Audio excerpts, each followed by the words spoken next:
colleagues of yours over there have not allowed or didn't vote for this plan to be deferred for a site visit. Because you are going to make your decision in ignorance. Mr. Atherton has very kindly told you that this is Bradkirk Brook. But can any of you tell me where Medlar Brook is? Or can any of you tell me where the two speakers, the farmers, where their farms are? And I don't think you can. So they might not as well have come. They might not as well have spent the time. They might just as well have stopped at home, not got stressed and upset and having to speak here, because you don't know where they're talking about. And that disappoints me greatly, because that means that you are not going to give their considered opinions and views any credence at all. And that is wrong. And just this map doesn't show it. Mr. Alderson, have you got the local plan?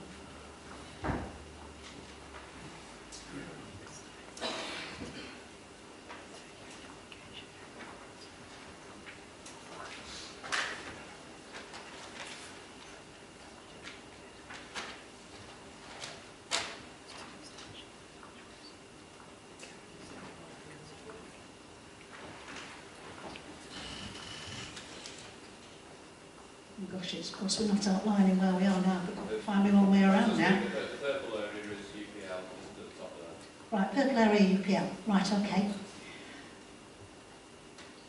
Bradkirk Brook runs, wait a minute, where are we at? Milford.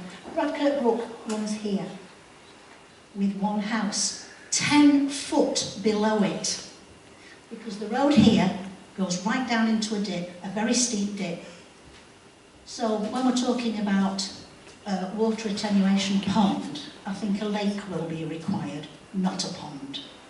Because how are you going to stop water that is eventually going to go into Bradkirk Brook, not descending on that house there?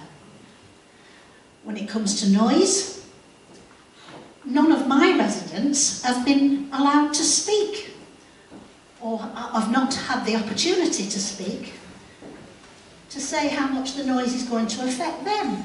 And yet it is actually, it's just yards away from all of the people who I represent in that area. So, other things that I want to say. Yes, the applicant is being very ambitious, but you don't plan for failure, do you? You plan for success. But at the moment, there's only about 400 spectators, and all of a sudden we're going to try and attract 6,000. Well, as we know, Fleetwood Town have done extremely well, but it's taken them 10 years to get there, and I think they only have, very lucky if they get about 2,000. I think that it's a great pity that we're going to lose more high-grade agricultural land for very little gain in employment. I do think that, again, that the figures that we've been given probably about half of this, if we're being realistic. I think that the company that's is relocating is not new business and not new jobs. Pubs, the Blue Anchor has been closed and that is now a housing estate. Will a new pub push other pubs into administration, particularly the Kingfisher, which is going to be just yards away from where this pub's planned? There is a newly refurbished filling station just at the other side of the Junction 3 roundabout. Is their business going to be jeopardised? I'm sure that Mr. Evans will tell us that that's not our worry, that competition is good. Well, I don't see that at all. And without doubt, Kirkham High Street and the shops in Westham will be damaged, particularly as, if anybody who's read this report thoroughly, will see that Wyreborough Council are saying that they're expecting some impact as far away as Poulton. So, you look at the hotel, well, the Fairfield, or whatever they're calling it now, is just again yards away at Junction 3. So we've got all sorts of businesses planned, yes, and they might do well, Yes, they may provide jobs, but at what cost? Because they're going to damage the other businesses that are there. I think that the only way that the stadium and its enabling businesses are going to really succeed is because they will have to signpost it off the motorways, local services, which you do see from time to time on motorways, and that's not something I particularly want, because the road between the Wesson roundabout and Junction 3 is particularly narrow. It has just got room for 2 wagons to pass, and the footpath from where this stadium is planned to Junction 3 is so narrow that 2 people can't pass each other, shoulder to shoulder. And I know that because when I'm putting leaflets out, I actually have to hide in the hedge when a wagon goes past. Because the suction from the wagon, well, they might not pull me in, but they certainly pull some people in. So I do think that all the matters that we normally are concerned with and that residents point out to us, in this instance, it looks to me as if you're not taking into consideration at all. And Mr. Allerton has said, oh, but nobody's bothered. All these agencies have removed their objections. But as we know, we've got, what is it, lies, damn lies and statistics. I can tell you that 35,000 vehicles a day, and I've said this figure before and I'm going to say it again, 35,000 vehicles a day use that roundabout. And not all of them are going to be at the time when football matches are on, but I cannot believe that this stadium is just going to be used for a football match once a week for 400 people. So I'm waiting for the next bit to come along. Are we going to welcome maybe Farrell Rugby Club here? Never know. So because of the highways as it is, you cannot widen the road because there are houses either side, and you cannot even widen the footpath because there isn't space between where the houses are and the road to be able to widen the footpath. So how highways are not going to be affected is beyond me totally. And the foul water treatment plant, I'm really unsure about this, and I'd like Mr. Ellison to assure me that there is a foul pipe that goes through this site or near to this site, because all my residents have septic tanks. They haven't an option of connecting to a foul pipe. So where this foul pipe is, I don't know. It's the first I've heard of it. So I don't know at all. I'm just worried that you're talking about the fresh water supply to Blackpool. Car parking. I think the figures that are shown are woefully inadequate. Where are people going to park if we get well, let's put something out the air. Pop concert. A pop concert's there. 6,000 seats or 6,000 spaces to stand. Where are they going to park? Is this going to be something that's going to come back and bite us in the bum because we're going to have all our residents in Wesson having all these cars outside the doors? And the 2 major things that really, really always bother me with about a development in the countryside is the visual impact, the light and noise pollution, and I'm back to, is this a good idea but in the wrong place? And I say that particularly because I'm not anti-football. My whole family are football fanatics. But just offering football and maybe a hockey pitch, is that enough? Do we sacrifice 12.5 hectares of land, bring all this trouble and strife on our residents in Fylde for just football and maybe an odd hockey match? I haven't seen a building here that could be suitable for real community sports use for such things as indoor tennis, badminton, basketball, other sports that could be used. I mean, yes, I know that we're a footballing nation, and as I've said, my family are absolute football fanatics, but really, are we sacrificing all of this just for football and 400 spectators? I truly ask you to think about this so carefully, whether we're doing the right thing if we follow our officer's recommendation, who he admits himself it's a very finely balanced decision. And I would ask you to very, very carefully consider that before you make your decision. But just to finish, Chairman, could I please say that in future, could I request formally, and I'd like it minuting, that this committee does go on a site visit when we're talking about very large developments. It's completely wrong that this committee has no knowledge of that site at all. I think that perhaps the rural councillors will know, because they'll know the area because they're travelling past it frequently, but we mustn't make decisions in ignorance. And this committee is in ignorance of actually where that site is and what's on it and how it works. Thank you, Chairman.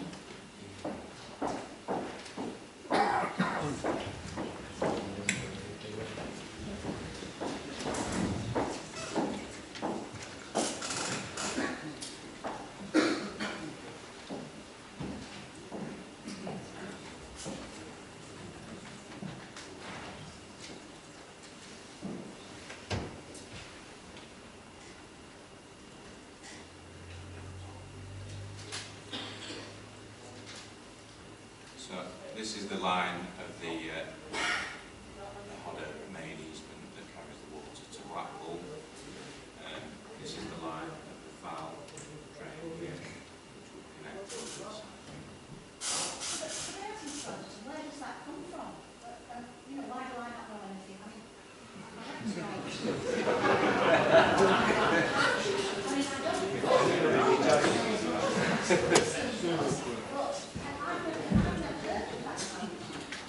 Yeah, so this is the roundabout entrance to the side here, so it comes up from sorry, Weston. At the moment, it doesn't go anywhere, so the proposal would be to extend it into the side.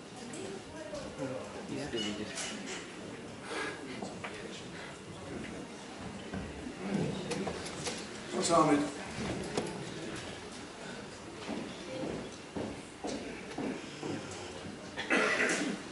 Thank you, Chair. I have to take a completely different opposite stance to Maxine, and I can only actually see positives in this proposal across all areas.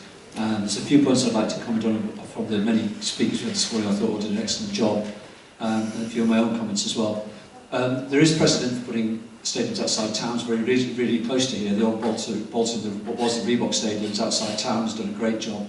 And as for the size, why the size it is, the FA laid very strict rules that you cannot get promoted up to certain levels unless you're a minimum size, and we've seen that on clubs that have failed to make it into the league before.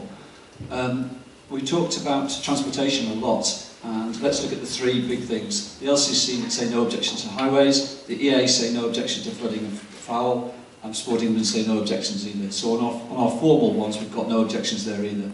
On the transportation, where it is at the moment, if we were to get I don't know, whatever we get about 200 people, I've never actually been to a game, I'm afraid, but let's say 1,000 people came, and you wanted to put 1,000 people down where that stadium is now, it would be awful. Now, we had a very good speech by Colin Wright on cycling, and I cycle all over the place. I don't get on the 585 to cross the motorway, I wouldn't do that, but I do cycle around Ray Green and around Wharton, and putting 1,000 cars down there would be awful. Same with horses, you wouldn't want them down there. So to get the cars away from there and to onto a bigger road closer to the motorway would be better. Also, whilst it is a trek, I go to matches all over the country, and when you go there, you go into town, you have something to eat, then you walk, have something to drink, and you walk up to a game, if you come by public transport. This will be closer to a station and buses than both Blackpool and Preston football clubs are. So therefore you have a better chance to use public transport for this than you will do for the other big pitches around at the moment. So therefore if you came on public transport, you would go into town. Now you talk about pubs. The pubs are dying in Kirkham. We've had one closed down, turned into flats. We've got another one that's up for sale at the moment. This could actually help the pubs be regenerated. It could actually bring money into them. Look at Lytham. Lytham has two edge of town supermarkets open in the last 3 or 4 years. Hasn't done any harm to Lytham. If anything, it's brought more people to them. Poleston themselves say they're nervous that this would stop people shopping in Poleston because they would now either be going towards Kirkham or staying in Kirkham. So it can only bring more business to Kirkham, a mile from the town centre where you're more likely to go into the town. We heard from a doctor saying about obesity, over 60% of the population is obese now. This brings sport and health into a town. It can only be good for it as well.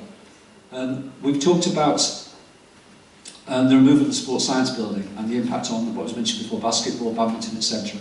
We know within just over a mile you've got Ribby Hall with fantastic badminton courts, fantastic tennis courts and basketball courts already in place. So it's actually complementing the sport, not criticising the sport. We talked about listening to the residents, okay? This is the first one in 4 years I've seen with a massive amount of pro letters. We always talk each week about anti-letters and anti-speakers. This is the first one I've seen in 4 years with a huge amount of pro letters. So let's look at those as well. Let's look at that as a positive as well. The fact that economic viability was mentioned, well, anybody who knows anything about football knows it's a rich man's toy.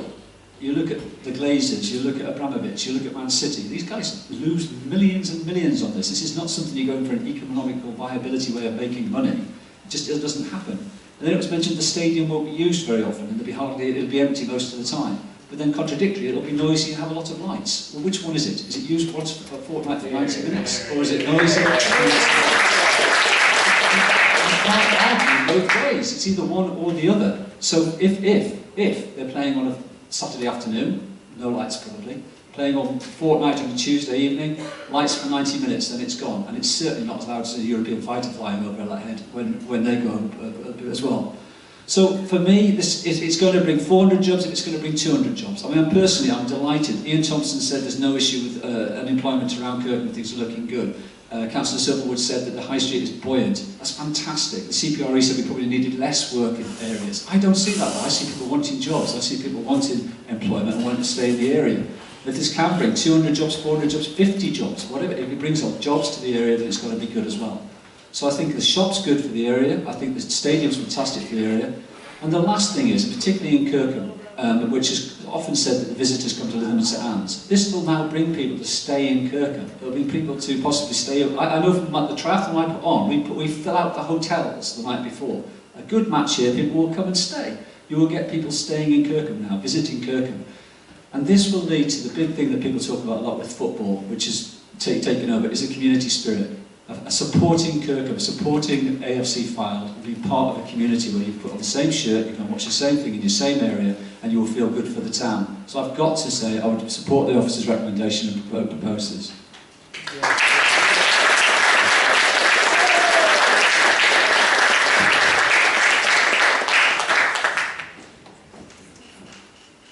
Well, thanks for the applause at the back. If you could tone it down a little bit, please. That was a proposal.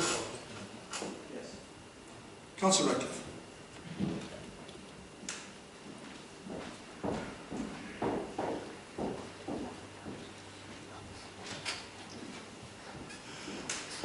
Well, it appears that my two previous speakers have demonstrated a lot of passion, a lot of emotion. To some extent, I'm going to agree and disagree with parts of what they said. I think it would be disingenuous to suggest that a multifaceted, hugely complex project of the scale that we're looking at wouldn't have positive and negative impacts. Clearly, if this proposal was to be approved and it went ahead, it would have a huge impact, at least in terms of traffic on a very busy road. So I'm not going to be quite for or against as our two previous speakers, because I agree with the officers here when they say this is a very finely balanced judgment. I think what I would say is that here we have a particular project which, and I have to disagree with Councillor Chew on this one, it really isn't just about football, this. A football club can be very much at the heart of any community. A club that has its roots in the community, that seeks to draw support from the local community, actually, if it's a well-run club, gives far more back to the community than it takes, as long as it has outreach programs. If a club seeks to build its support, if a club seeks to provide sports facilities that are then available to the wider community, how can that do anything other than strengthen the local community and give people pride in what would be a much applauded facility, particularly looking at it from people coming into the area? I think they would be quite jealous of the facilities that this area then would be able to provide. That said, there is no doubt it would have a visual impact, detrimental in some ways to the existing sea. It's in the countryside, there are some scattered settlements there, and it will change life in this part of the world. And it's for that reason that I had to think very, very carefully, because there's a price to pay for this development. I have heard, and can I just say that while some of us may not be completely au fait with every farm and every building, I think we ought to give some respect to the amount of information that our speakers have given us this morning in terms of their representations, because I was impressed. And they gave me a lot of information about this area, which I do know reasonably well, but not as well as some other people. But to say that it won't have some negative impact, I think is wrong.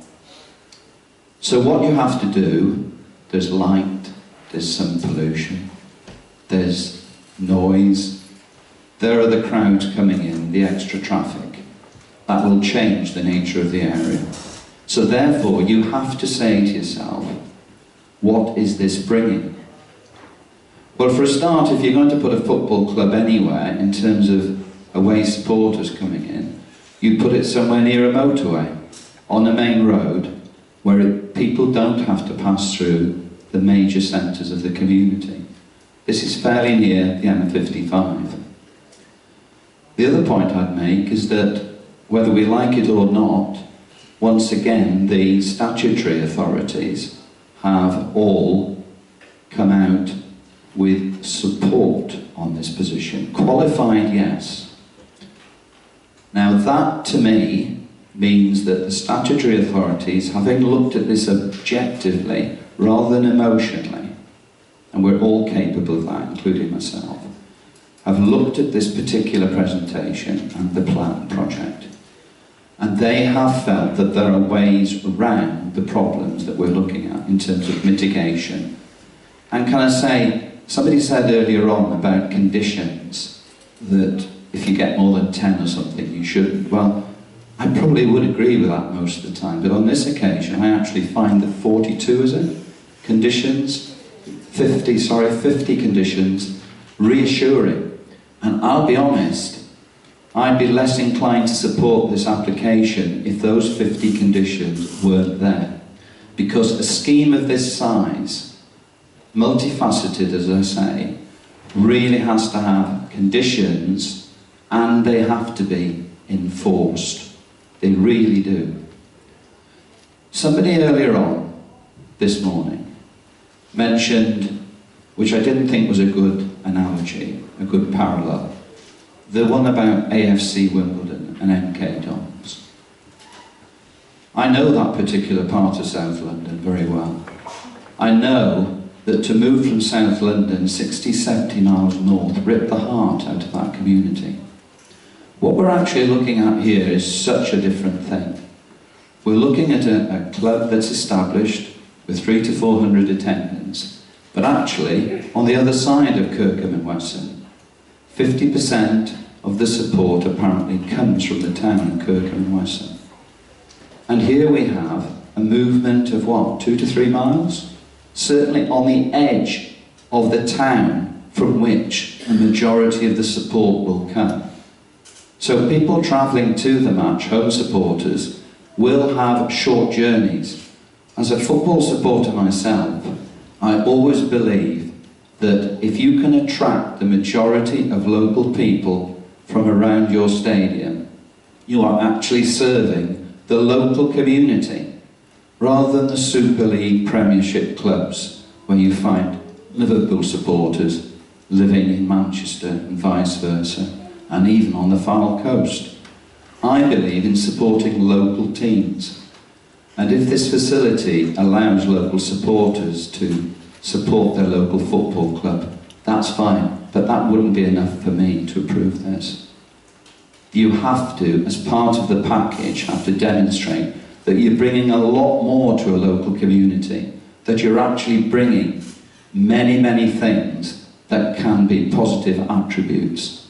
The hotel, the employment opportunities, the restaurant, the sports facilities, the five-a-side pitches, the floodlit pitches, all of which will, I think, provide valued community facilities in the local area. And by the way, about parking, I actually feel that the additional, I think, 492 spaces added would be something I'd be asking for anyway. Because the more car parking spaces built into this project, actually on the ground, will mean that it's less likely to actually spill out onto main roads and residential areas. Another point, it's a 6,000 stadium. They're currently getting 400. Aspirational and ambitious though this club may be, it's got to be some years before they get probably attendances even into the thousands. It's going to be a very, very gradual process, and that in itself is not a bad thing, because that will mitigate and soften the impact of a football club that's clearly seeking to grow but still be part of the local community. I have to say it's a finely balanced judgment, but my judgment is in favour of supporting this development. Thank you. Mr. Redcliffe, are you seconding the proposal? I'm seconding. Thank you. Thank you for your eloquence. Councillor Speaker.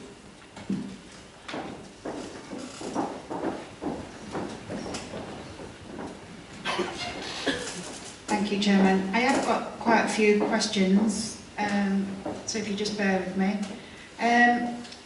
During the presentation, you read a letter out from Kirkham Town Council, and also the speakers this morning we heard from the chairman of the Western Town Council, and both have said the same thing about not being given all the information to make a decision at last night's meeting and when Western Town Council meeting met, and I wondered why. I'll do that, Chairman, thank you. In terms of the consultation exercise, the original application was sent out to all members, to all consultees in those who requested in paper form. The reconsultation was carried out electronically, so the plans, the letter sent, but the plans and the information was referred to on the website. I think some of the parish councils have said that they didn't have the facilities to sort of print out those documents and to consider them at their meeting, so that was the issue. As it stands, we try to minimise paper consultation as much as possible. So on this one, we sent out a letter, sent out a copy of the master plan, the revised master plan, which is the key piece of information that's changed, to allow an opportunity to comment, and we gave a deadline of the 27th of May. So it was 20 days effectively. The letter was dated the 7th of May. So that was a reconsultation on second bite at comments on the revisions. Hence the reason why we didn't send out the paper copies again to people. Okay, thank you. It's just such a huge application. I think I can appreciate the electronic way of doing it, but when you've something so huge, I think it would have been helpful to have the paper copies in front of them. And also, if there are residents in the neighbouring ward that weren't consulted, I find that a bit hard to understand why. Yeah, we did consult. I mean, one of the speakers today has come from one of those said properties. Okay. Right, if I could carry on. First of all, I want to congratulate AFC File, because I have followed them, the progress, and they've done extremely well. And I can remember when they did the tour in Kirkham a few years ago, and it was an absolutely fantastic atmosphere, and every credit to them. And I also appreciated the young gentleman who spoke about the FC Foundation, and how they have involved 40 schools, and it is really good and very positive, and I congratulate them. I have nothing against the football stadium at all, but I do have concerns within this report that need addressing. On page 75 of the officer's report, Environmental Impact Assessment, it says that officers have decided they need not have this environmental impact assessment, and yet when I read CPR input and the criteria that triggers an environmental impact assessment, that quite clearly tells me that there should have been one, and if we'd have had one, it would have answered a lot of the concerns that I feel we have in this report with regard to ecology, flooding, the taking down of all them spruce trees. And I've just wondered why we haven't got this environmental impact assessment. In terms of an environmental impact assessment, that's a formal document that changes the nature of an application in terms of what you look at. So it's a formal process that's enshrined within European law. In terms of that doesn't mean to say that if you address a screening opinion, you address whether there's a need to provide an environmental statement. On this occasion, looking at the impacts, it was concluded that the impacts will be of a local nature, and therefore the screening advice that you go through says that on such occasions you shouldn't necessarily require an environmental statement. There is guidance. This was, like I said, this application was screened in accordance with that guidance. We have in the past, for example, said that development around water we felt would need an environmental impact assessment. That was the subject of an appeal to the Secretary of State, who concluded that it didn't. So that was a scheme for 1,200 houses, effectively, we were saying, the cumulative development around water. Yet the Secretary of State, or Secretary of State's office said that that wasn't sufficient scale to need an environmental statement. Having made that screening opinion, that doesn't mean that you do not take account of environmental impacts.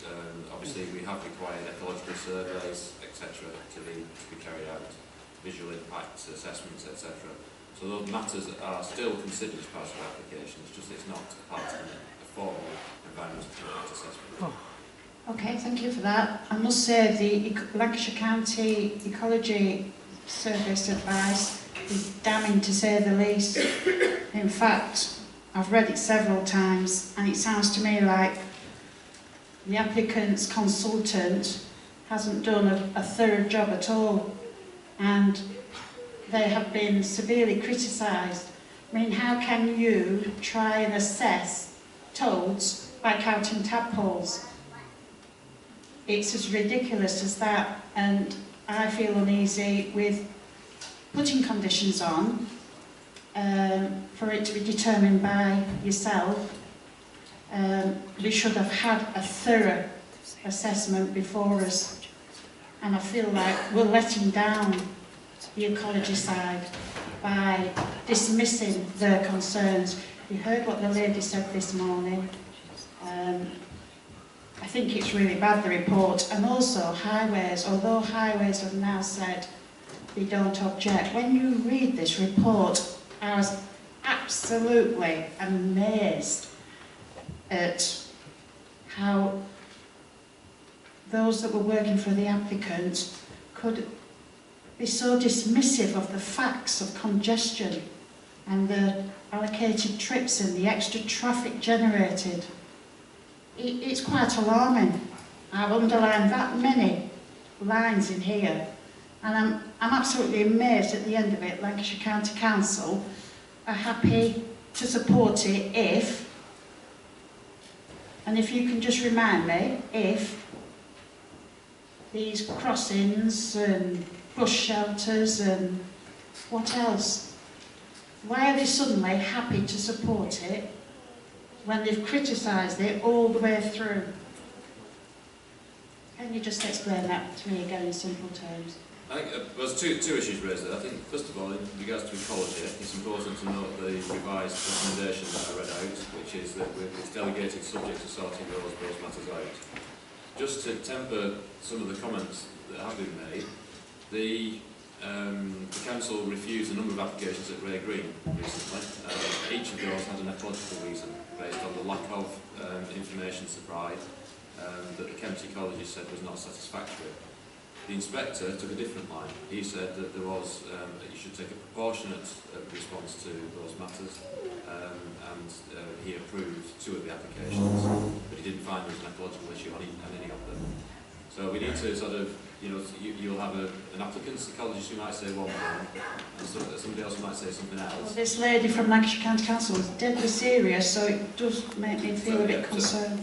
So it's clearly something that is important. It's enshrined in European law in terms of protected species, and so it's something that clearly needs to be set out. But that is something that, to my mind, is a technical matter that needs to be addressed. It needs to be addressed with the experts, but rather than necessarily around this table. But so that is what would happen if the recommendation as put forward goes forward. In terms of the highway side of things, that is each of these things is sort of an iterative process. An application is submitted, and the information that's been submitted is then assessed by the Highway Authority.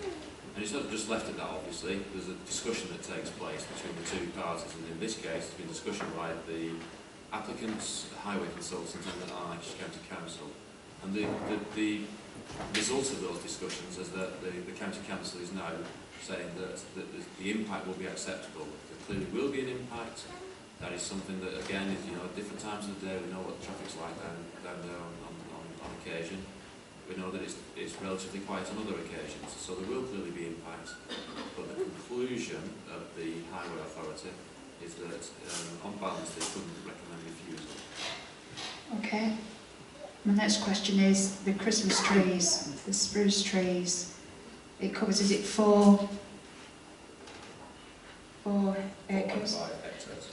Well, it's not very clear on the plans. I've read the report. They're very closely planted. They're going to take a lot of them out.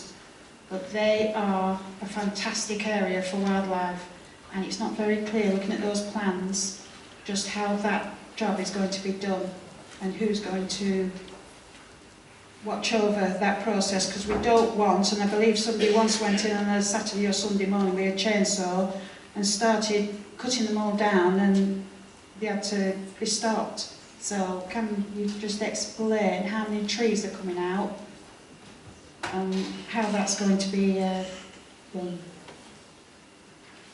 So it's amounts to 4.5 hectares of spruce trees in this area. If planning permission is granted, then that overrides any powers that the Forestry Commission have in the sense of preventing felling of the trees. So if planning permission is granted, the trees can be felled. But isn't it your intention that some trees are retained?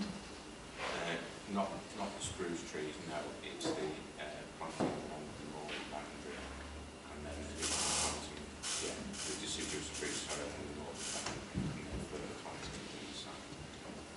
Right, because that to me is a boundary for noise and light pollution for the neighbour. And can we not at all put a condition that we keep an element of some of them trees to help mitigate light pollution and noise? Around the proposed attenuation on the existing tree will be retained. Will they? Yeah. And the boundary? Predominantly deciduous trees retained. Would it be unreasonable to ask for any of them trees to be retained? The deciduous trees will be retained. The spruce, the Christmas, are they? Well, they're situated further within the site. All right. Okay. Okay. And finally, condition 42 for the sale of bulk. Is it bulk items? Bulky goods, yeah. Oh, bulk. Could that be like a mini B&Q? So if you have a mini B&Q and you have a supermarket, who wants to go into Kirkham?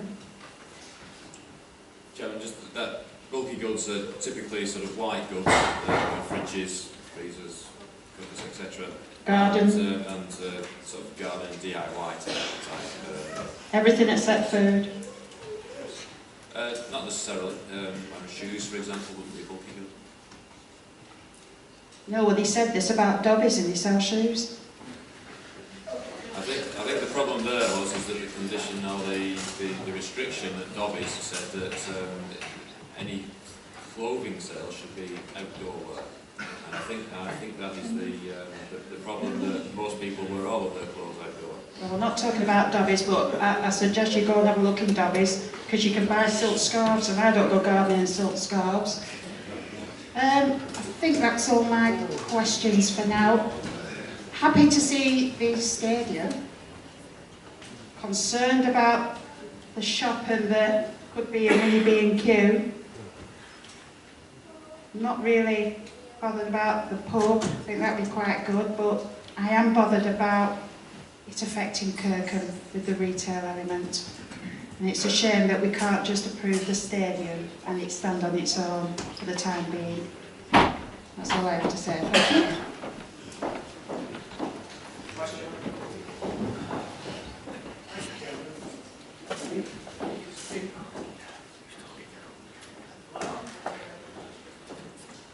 Thank you. It's been an interesting discussion, and I think some of these major applications really are, because, as has been said earlier, there are so many pros and cons. This, I think, has been a little more complex because we've got a lot of outline matters. And I do have worries there again, because once you get the planning commission going, then it keeps all these outline things alive almost forevermore. So I've just a few questions. There was mention of a retail report, which we have in front of us through our local planning school. That was the Fylde Coast Retail Study. People were saying that the size of the proposed supermarket is in conflict with that. So I'd like that assurance that we are compatible with our other policies in a minute, or unless you want to answer it first. Okay. Question of phasing. I would like to feel that there are real guarantees here that we're going to get the significant parts in the State Stadium definitely done first. We've got to be realistic. There's a big investment of money here, but equally I think we've got to rely on the applicant to meet those key objectives. I've read condition number 11, which tries to control or look at all the alternative uses once you've got a football pitch in position. This has been hinted at by other members. Clearly, it's going to be used a lot more than just for football. Now, that I think is the purpose of condition 11. I wouldn't have thought that goes far enough to deal with what I call the 28-day rule. And for the benefit of everybody around, the 28-day rule basically says that you can use land for almost anything within more than 28 days in 1 year. So again, I'd like more assurance as to whether we need to add to that condition to take away those permitted development rights. I then move on to what I think was said by the applicant with regard to the indoor sports facility and its reason as to why that was dropped. I mean, I can understand the need for more parking, but bearing in mind that there are a lot of pubs, hotels and drive-through fast food places around, I would have hoped that those would have been sacrificed to make way for the parking rather than the indoor sports facilities, which I think would maybe be more welcome and which certainly were some of the considerations that were in front of us before. I do think also that we ought to consider, if we're going to approve this, that no development really should be commenced until a scheme for the restoration of the existing site is submitted and approved. If you look at the existing site at Kellamar, it really is quite ugly when you look at it from the landscaping on one side, where you've got a lot of really concrete panels, looking all very dirty and untidy. Now, I understand that that land is leased, but the lessee clearly has allowed all that development to take place, and I wouldn't like to stand aside so that he can say, oh, this is only a brownfield development, I want something upon that. Now, I'm pleased that within the recommendation, this is recommended to approve subject to the 106 agreement. And that 106 agreement, and it's pinpointed to us on page 89, I just wonder whether we could include in those legal agreements something that deals with the matters that I've said. I do appreciate the officer's point of view, it's a big application, it's right to get us in front of quickly. It's unreasonable very often to ask for all the sort of details that I'm talking about to be settled until you know which way you're going. But if, as I suspect, we are going towards an approval today, I would like to think that some of the things I've been talking about now, and the overall appearance, I mean, we've got the ALDI scheme, which has been studied by one group of architects, we've got other people who've done football stadium. I think what we will be judged by 25 years from now, if this goes ahead, is what it looks like, how it appears. It won't be all these other things that we've talked about, it's what people see. And I suppose it's what concerns me at this stage, because that's been my experience in life. So I would like to think, Mark, that we may be able to build into the 106 agreement